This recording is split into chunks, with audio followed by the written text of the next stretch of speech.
नमस्कार दोस्तों, Himalayan stock Gurukul में आप लोगों का बहुत बहुत स्वागत है। तो चलिए स्टार्ट करते हैं आज का वीडियो लॉग और स्टार्टिंग कर रहे हैं हम FIIs और DIIs के डाटा के साथ। अब क्यों मैंने आज शुरुआत की FII DIIs के डाटा के साथ, क्योंकि हल्का सा बदलाव हुआ है माइनस में। पिछले कल जो FIIs हैं उन्होंने भारत में 476 करोड़ के स्टॉक्स बेचे हैं और ये भारत के लिए अच्छी खबर नहीं है। अब रीजन ये देखिए, सेकंड में से शुरू होता है हमारा जो वर्किंग सेशन है स्टॉक मार्केट में। यहाँ पे नेगेटिव आया एक 9 मई को और यहाँ पे नेगेटिव आया, और ये जो 13 मई का नेगेटिव है ये भारत के लिए अलार्मिंग है बेसिकली। अब सवाल उठता है कि ये अलार्मिंग हमारे लिए क्यों है और ऐसा क्यों हुआ। तो इसके पीछे होने का जो बेसिक रीजन है वो US और चाइना की जो डील हुई है ना, चाइना की डील होगी आपस में। और इस डील में अब क्या हो रहा है, आज मैं आपके लिए DXY, जिसको डॉलर इंडेक्स कहते हैं, उस इंडेक्स को भी लेके आऊं, उसका चार्ट भी लेके आया हूं, वहां भी आपको दिखाऊंगा कि ये जो DXY है अमेरिका में ये गिरा है, ये फॉल होता है वहां पे। और साथ में इस डील की वजह से जो इमर्जिंग मार्केट में इन्वेस्टमेंट्स आएंगी US से, पहले वो आ रही थी इंडिया को, क्योंकि चाइना के ऊपर तो उन्होंने बहुत सारा टैरिफ और ट्रेड रिस्ट्रिक्शन लगाई थी। अब चाइना के साथ अमेरिका ने अपना ट्रेड ओपन कर दिया है और अमेरिका के साथ ये ट्रेड ओपन हुआ है, तो इसका मीनिंग है कि फॉरेन इंस्टीट्यूशनल इन्वेस्टर्स चाइना की तरफ शिफ्ट हो सकते हैं।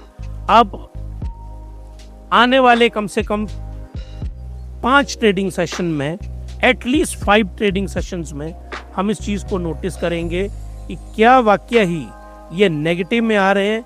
और अगर ये नेगेटिव में बढ़ते जाएंगे, आज तो 14 है, 14 मई को मैं आप सब लोगों को बोलता हूं कि ये जो हिमालयन स्टॉक गुरुकुल है इसको सब्सक्राइब करिए।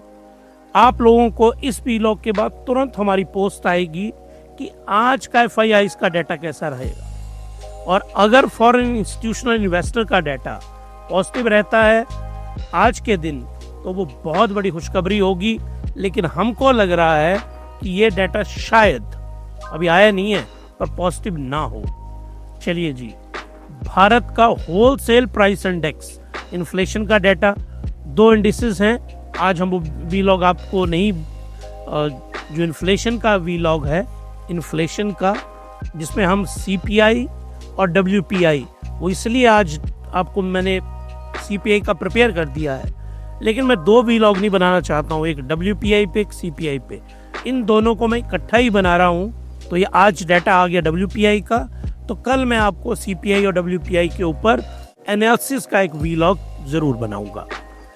तो ये होलसेल प्राइस इंडेक्स देखिए, फैक्ट्री जो है वो एक प्रोडक्ट को बनाती है। प्रोडक्ट मान लीजिए प्रोडक्ट बनता है वहां 100 रुपए के ऊपर, इसके बाद वो जाता है होलसेलर को जाएगा, होलसेलर को ये हो गया 101 रुपए का। इसके बाद ये जाएगा रिटेलर को और रिटेलर से जाएगा कंज्यूमर को। तो कंज्यूमर के पास जो प्राइस हुआ, मान लीजिए वो हो गया 103 रुपए। तो ये 100 रुपए वहां फैक्ट्री ने बनाया, फिर होलसेलर के पास गया और लास्ट में कंज्यूमर के पास।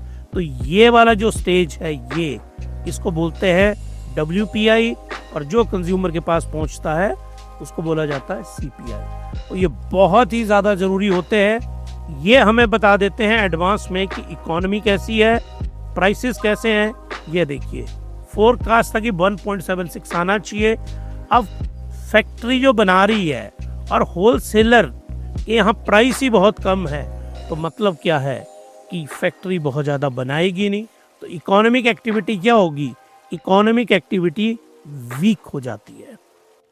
तो अभी जो संभावनाएं हैं कि इकोनॉमिक एक्टिविटीज़ भारत में कमज़ोर हुई हैं, ये होलसेल प्राइस इंडेक्स न ज़्यादा होना चाहिए न कम होना चाहिए।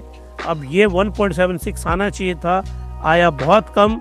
कंज्यूमर के लिए तो अच्छा है, चीज़ें सस्ती होंगी, लेकिन ये जो फैक्ट्री वाला बना रहा है ये भी तो भारत में ही बना रहा है। इसको बेनिफिट नहीं होगा तो ये जो पीछे लेबर है और पिछली सप्लाई चेन है, इसको तो सारी को नुकसान हुआ ना। तो ये लोग भी तो इंडियन ही है, अगर एक को बेनिफिट है तो बाकियों को तो लॉस है ना। तो ये चेन बहुत ध्यान से रहनी चाहिए, हर किसी को इसमें बेनिफिट होना चाहिए। तो होलसेल प्राइस इंडेक्स जो आया कोई बहुत अच्छा नंबर नहीं आया उसका, वो इसीलिए इसको रेड में किया गया है। It is treated as negative for economy and it is positive for consumer. अब चलिए आप आगे। आज जो स्टॉक रॉकेट हुए और इनका रॉकेट होना बनता है, ये हुए सारे डिफेंस के स्टॉक। तो ये जो डिफेंस के स्टॉक हैं, कोचिन शिपयार्ड को देखिए आप, लगभग 8% rise. Garden reach ship builder, इसने तो कमाल ही कर दिया, 15.5%, बहुत बड़ी राइज है ये। मैसगांव डॉक 3% से ऊपर। ये लीडिंग डिफेंस स्टॉक हैं। और ये जो डिफेंस के स्टॉक हैं ये आप याद रखिए, अब इनका पॉजिटिव का सीजन बन चुका है। ये जो ऑपरेशन सिंदूर हुआ है इंडिया वर्सेस पाकिस्तान का, पाकिस्तान तो चलो कुछ खास नहीं है, ये तो हमारे लिए कोई बहुत बड़ी चैलेंज नहीं है। अब ऐसा है ना कि अगर आपका एडवर्सरी अगर समझदार हो, बोलते हैं ना कि मूर्ख दोस्त से समझदार जो दुश्मन है वो अच्छा होता है। और हमारे यहाँ दोस्त तो चलो समझदार हैं हमारे, लेकिन जो दुश्मन है वो बहुत मूर्ख है। अब आप देखिए, हमने जो अटैक किया, हमने कोई सिविलियन अटैक नहीं किया, लेकिन पाकिस्तान ने जितने भारत पे अटैक किए, जो डाटा अभी एयरफोर्स बता रही है, उनके सारे अटैक हमारे सिविलियन पे थे। हमारे टेररिस्ट कैंप पे अटैक थे और उनके आर्मी इंस्टॉलेशन जो थी उनके ऊपर, मेनली एयर बेसिस के ऊपर अटैक थे। बिल्कुल, जिनके 6 जो मेन एयर बेसिस थे, 6 एयर बेसिस पाकिस्तान के एक्सट्रीम पॉइंट पे भी। एक तो पाकिस्तान बहुत की जो ब्रेड्थ है पाकिस्तान की वो बहुत ज़्यादा चौड़ी नहीं है, तो पाकिस्तान तो पता नहीं क्यों लड़ता है भारत के साथ, क्योंकि उसकी औकात ही नहीं है हमसे लड़ने की। औकात, मैं वो वीक शब्द नहीं बोलना चाह रहा हूँ, औकात का मतलब ये है कि वो किस ना इकोनॉमिकली हमारे बराबर है, ना पॉलिटिकली, पॉलिटिक्स तो वहाँ डेमोक्रेसी तो है ही नहीं है, मुल्ला मनीर वहाँ सरकार चलाता है। और दूसरी सबसे बड़ी बात यह है कि 40% पॉवर्टी है वहाँ पे, 40%। और वहाँ पे एक पंजाब का एलिटिज्म है, बड़े बड़े ज़मींदार, उन्होंने दुबई भी उनके लिए बसाया गया, लंदन में वो लोगों के घर हैं, वो पूरे मज़े करते हैं। जब ये लड़ाई लगी पूरे परिवार के साथ वो लोग लंदन और दुबई भाग गए। यहाँ पे आम आदमी को मरने के लिए छोड़ दिया, ये बेचारा जो गरीब और अनपढ़ है। और वहाँ पे कट्टरपंथ, बहुत आतंकवादी वहाँ की सरकारें चलाते हैं, तो उनकी उस सेंस में औकात है नहीं। अब पड़ोसी है तो बदल सकते नहीं। और मैं बहुत सारे लोगों को सुनता हूँ और वो लोगों की भावना है कि पाकिस्तान पे कब्जा कर लो। कब्जा करके क्या हो जाएगा? वो जो वहाँ की गवारपन है वो आपने क्या भारत में लेके आना है? वहाँ की जो कट्टरपंथ है आप चाहते हैं कि वो भारत के अंदर आए। लेट देम लिव, उस देश के 4 टुकड़े हो जाएं, आप अपना डिफेंस मजबूत करिए, भारत में उनको मिलाने की कोई ज़रूरत नहीं है। क्योंकि ऐसा तो है नहीं कि वो जो 25 करोड़ लोग हैं हम उनको निकाल देंगे और फिर पाकिस्तान को अपने में मिला लेंगे। वो 25 करोड़ लोग भी तो आएंगे साथ में, तो वो कोई यहाँ शांति थोड़े लेके आएंगे, क्योंकि उनके यहाँ पे ना डेमोक्रेसी है, आर्मी के अंदर वो लोग रहते हैं, फंडामेंटलिस्ट वहाँ के लोग हैं। तो ये सारी अगर आपको बीमारियाँ लानी है देश में, तो फिर वो उनकी छोटी सोच है जो उन लोगों को लाना चाहता है। पाकिस्तान के आप, भारत की जो नीति है वो पाकिस्तान के आप 4 टुकड़े करिए और वैसे भी हो ही जाएंगे वो। और आप लोग जो मुझे सुन रहे हैं आपके लाइफ टाइम में ही हो जाएंगे। बलूचिस्तान ऑन द वर्च ऑफ वॉर, सिंधुस्तान अलग होने वाला है।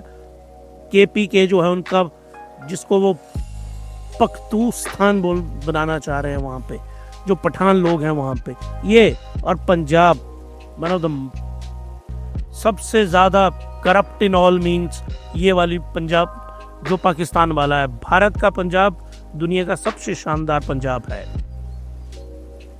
तो ये 4 हिस्से उसके हो जाएंगे। तो जो अब हम डिफेंस में प्रिपरेशन कर रहे हैं वो पाकिस्तान के लिए नहीं है, आप लोगों ने याद रखना। ये डिफेंस के स्टॉक, जो स्टॉक मार्केट है ना, वो बहुत ज़्यादा बहुत इंटेलिजेंट होती है।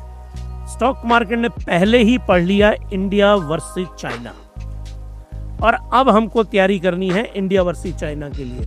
अब वही है ना कि वो तैयारी तो हमको करनी ही करनी है। तो ये जो स्टॉक्स हैं, ये स्टॉक्स आपके पोर्टफोलियो में होने चाहिए।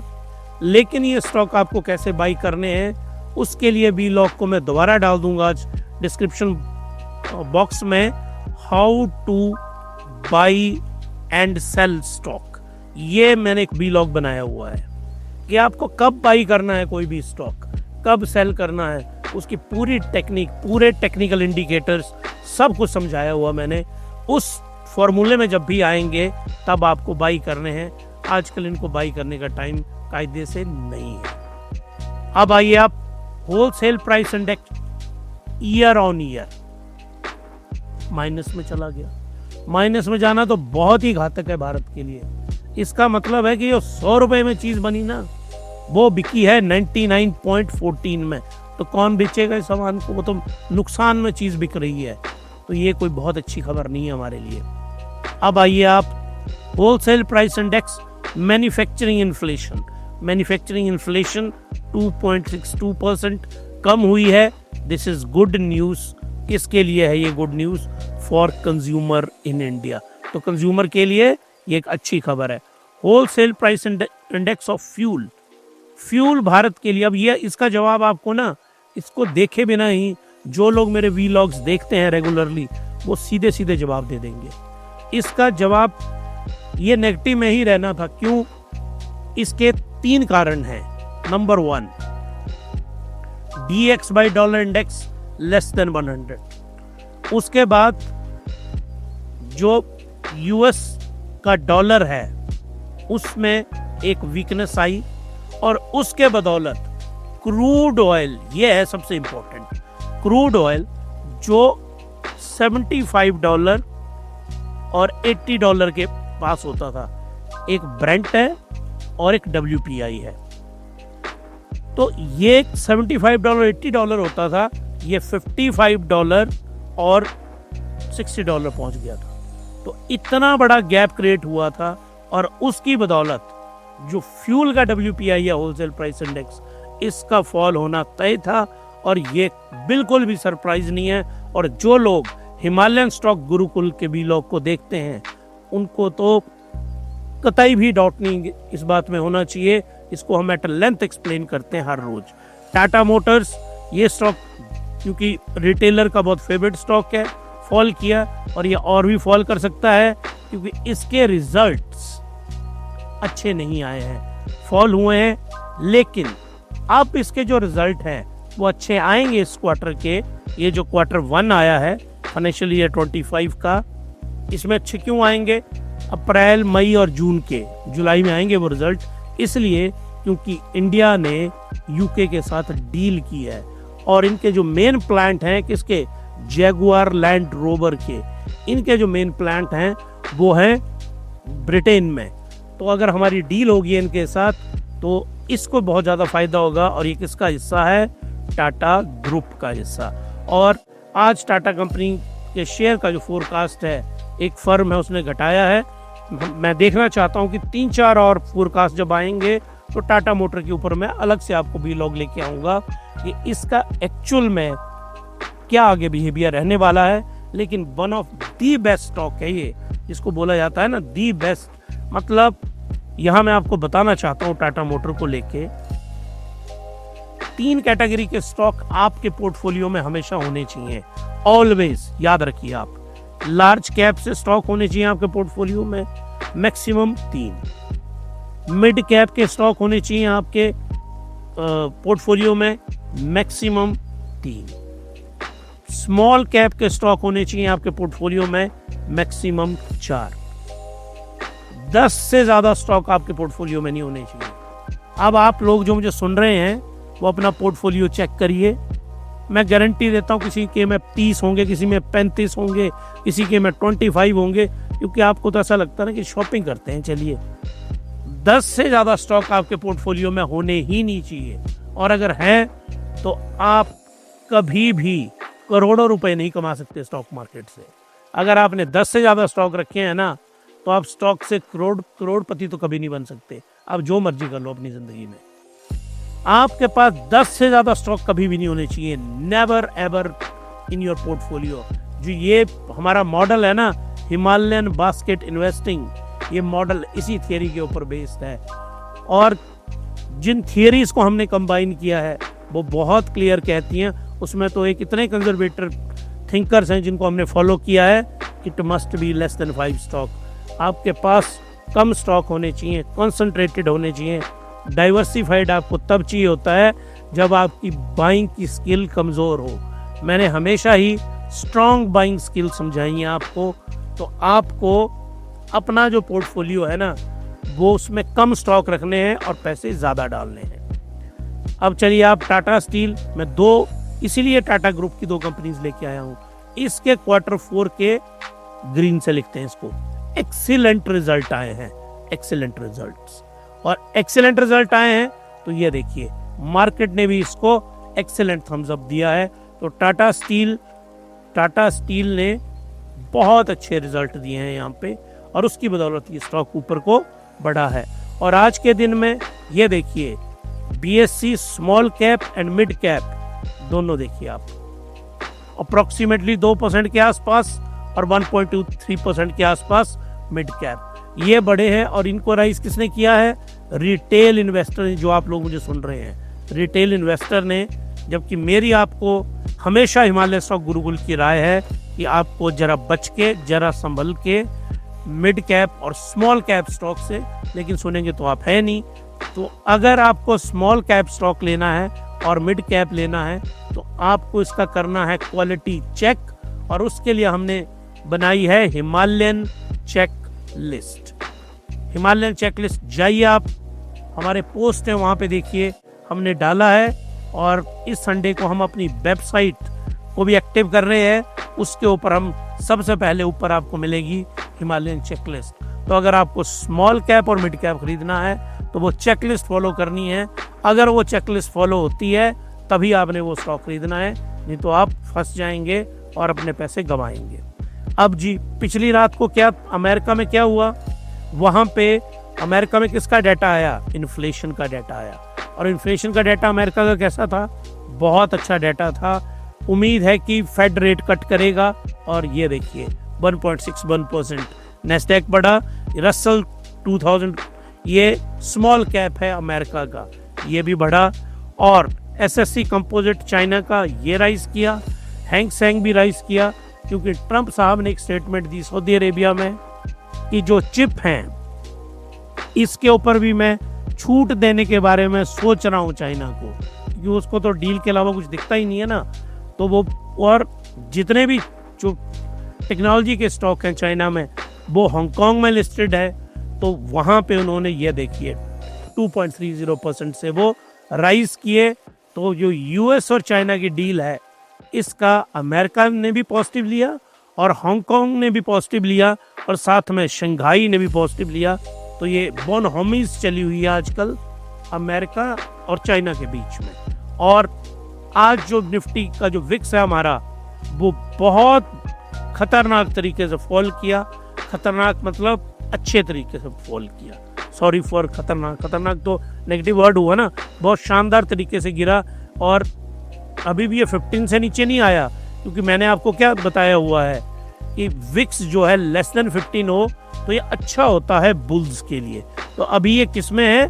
अभी जो विक्स है, India VIX, it is greater than 15, लेकिन ये 18 के ऊपर चला गया था, तो फॉल किया ये 5%, और ये कितना आ गया? 17 पे। और हमें उम्मीद है कि फ्राइडे तक ये अप्रोक्सीमेटली 15 के आसपास आ जाए, लेकिन पता नहीं चलता कि इसका एक्चुअल में डाटा क्या रहेगा। तो ये अच्छी खबर थी। गोल्ड के का जो अच्छा टाइम था, मुझे लग रहा है शायद वो अच्छा टाइम गोल्ड का बहुत जल्दी जाने वाला है।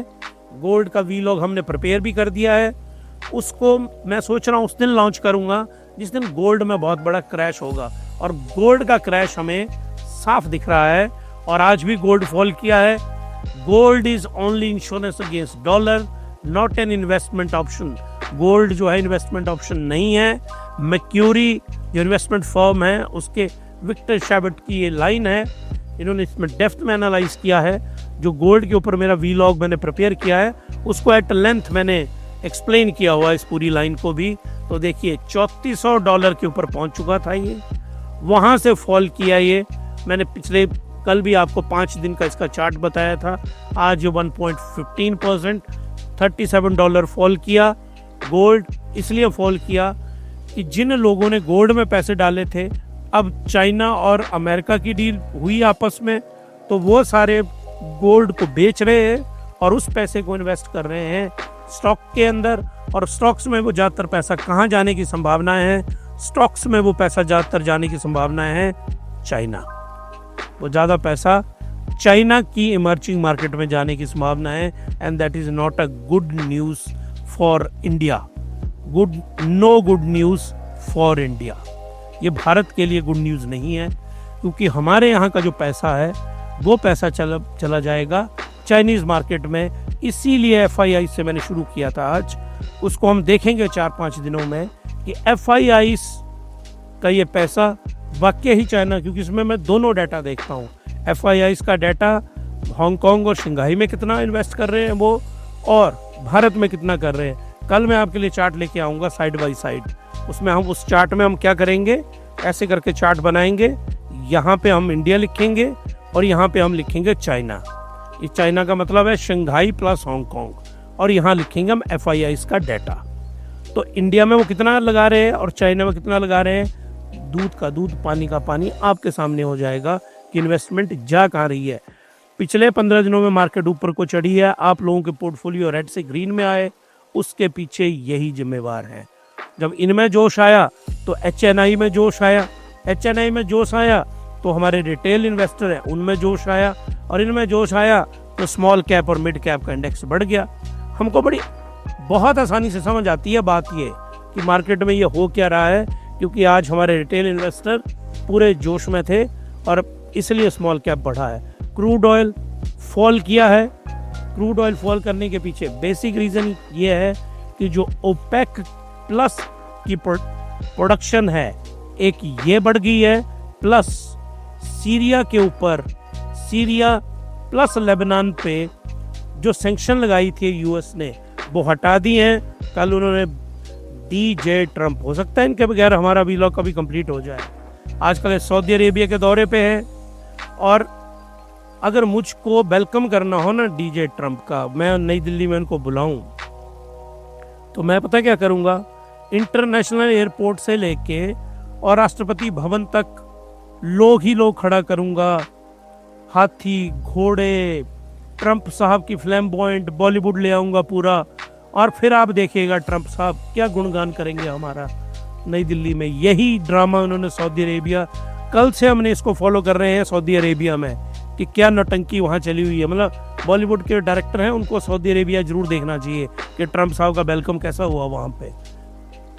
$600 बिलियन की डील कर ली। खैर ये तो खैर कागजी घोड़े हैं ना उनके, जो वो ज़मीन पे कितने उतरेंगे वो, क्योंकि ट्रंप साहब के पास अब ले दे के 1.5 ईयर बचे हैं, मतलब 12 से 18 मंथ बचे हैं इनके पास।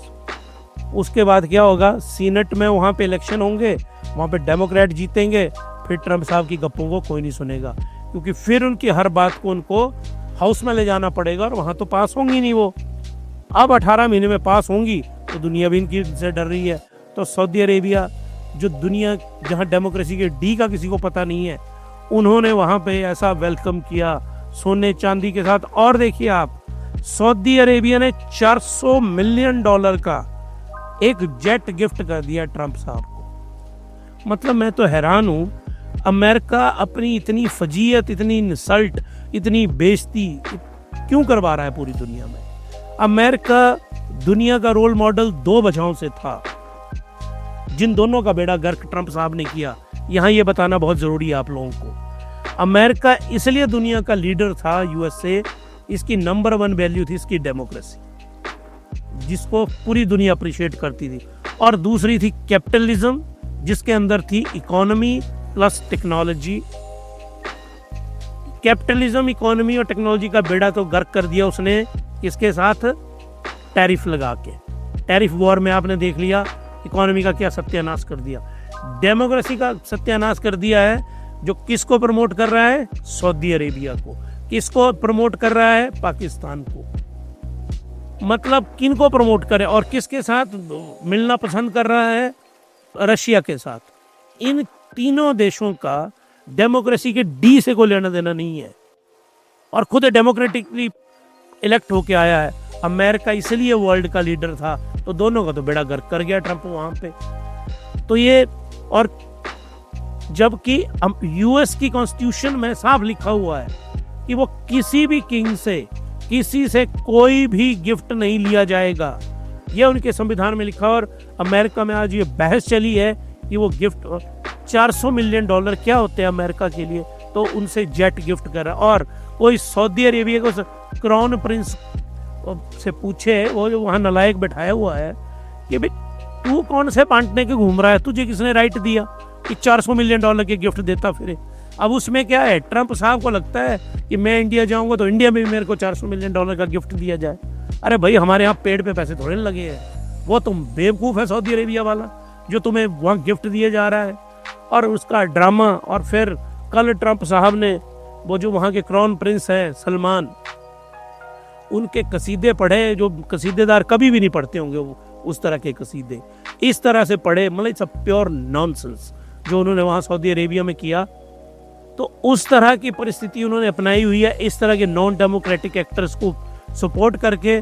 तो अब इसको घटने का रीज़न कि सीरिया के साथ प्लस लेबनान, यहाँ का ऑयल भी मार्केट में आएगा, इन पे सैंक्शन लगी थी, यूएस ने लगाई थी, प्लस रशिया का, इनकी भी बात शुरू होने वाली है अंकारा में, टर्की में, यूक्रेन के साथ इनकी भी वहाँ बातचीत होने वाली है। तो इनका ऑयल भी मार्केट में आएगा, तो ऑयल के प्राइसेस कम हुए हैं। भारत के लिए बहुत पॉजिटिव खबर है। और आज जो रुपये और डॉलर है, तो ये देखिए आप यहाँ पे ये ऊपर को राइज हुआ है। कौन राइज हुआ है? डॉलर। तो इसका मतलब नीचे को कौन फॉल किया? इंडिया का रुपये फॉल किया। तो हम ये फॉल किया, ये हमारे लिए अच्छी खबर नहीं है। और हमारी मार्केट ने भी इसीलिए जो अपर लेवल से निफ्टी फॉल किया, उसके पीछे एक रीजन रुपये का कमजोर होना भी है। और डॉलर इंडेक्स अमेरिका के अंदर कमजोर हुआ, जो कि गुड न्यूज़ है। किसके लिए? हमारे रुपये के लिए। वो चाइनीज करेंसी के लिए भी अच्छी है।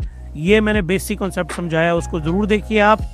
और हिमालयन स्टॉक गुरुकुल का ये जो हमारा फर्स्ट पार्ट भी आज के वीलॉग का है, ये हमने बना दिया।